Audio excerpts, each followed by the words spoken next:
Paano magkabit ng hydraulic brake set sa ating bike? So wala pa siyang preno, so ikakabit natin is hydraulic para malakas. So ang mai-recommend ko sa inyo is ganitong hydraulic Shimano. So Shimano nga pala ang tatak nito, original siya. So maganda itong hydraulic na to, malakas, makapit at hindi siya delikadong gamitin. So hindi din siya naglilik or nagtatagas ng fluid dito sa may kanyang cable. So ito nga pala ay nilalagyan ng fluid kapag wala nang dala yung preno or wala nang kapit. So kabit na natin dito sa ating mountain bike. So ayan yung ating hydraulic brake set. Kung makikita nyo, napakaganda siya. So nasa 2K lang to or 2 plus. Kasi ito yung pinakamababang price ng hydraulic brake na napakaganda at sulit ang bayad nyo kapag itong inyong binili. So iwas to sa aksidente kasi malakas ang preno, lalo na sa mga lusong na daan. So safety na safety kayo. So ayan, simulan na natin. So unahin natin ikabit is itong dito sa may taas, dito sa may handlebar. Ayan, kabit na natin. Pagka hindi pumapasok, so meron din siyang tornilyo dito. Luwagan nyo lang yan kapag hindi pumapasok sa inyong handlebar.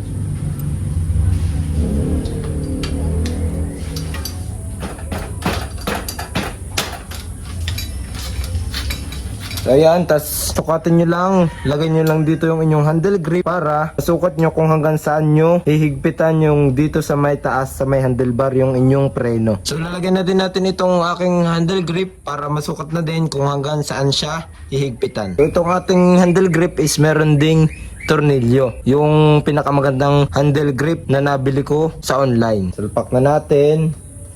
Lusikip din siya. Niluluwagan din siya kapag hindi pumapasok sa ating handlebar.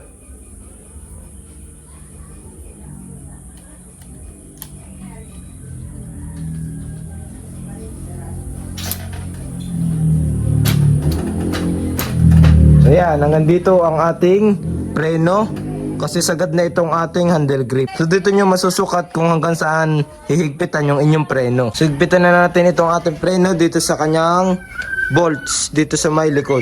So ito, para hindi na siya gumagalaw. Sukat nyo dito yung kamay nyo. So ayan, kung maganda ba or komportable ba kayo sa pagpiga ng preno. So ganito nyo lang siya sukatin. Then kapag okay na, higpitan nyo na itong pinakang preno nya. So yan, tapos na nating higpitan, di na siya gumagalaw. Pati itong ating handle grip, di na din gumagalaw. So dito naman tayo sa may baba, dito sa may rotor disc. Tapos ikakabit natin itong pinakang caliper niya sa may baba. So yan yung ating caliper. Salpak lang natin siya dito. Yan. Tapos lagyan nyo na siya dito ng 2 bolts. Dito, tapos dito sa ilalim. At kapag nasalpak nyo na, so bago nyo higpitan, i-center nyo muna itong caliper para hindi sumasabit itong rotor nyo. So yan, nakabit na natin yung ating caliper at okay na siya para sa pagpreno. So kapag nakaganto pa siya, hindi pa siya nakakabit sa inyong kabitan ng caliper at hindi pa siya nakasalpak dito sa rotor, huwag nyong pipisilin tong pinakang kanyang brake lever or ang kanyang pinakang preno. Kasi mag-i-stuck dito yung goma, ito sa gitna. Pero pag nag-stuck yan, madali lang yan sungkitin. So susungkitin nyo lang siya para bumalik ulit sa gantong lagay or gantong may space.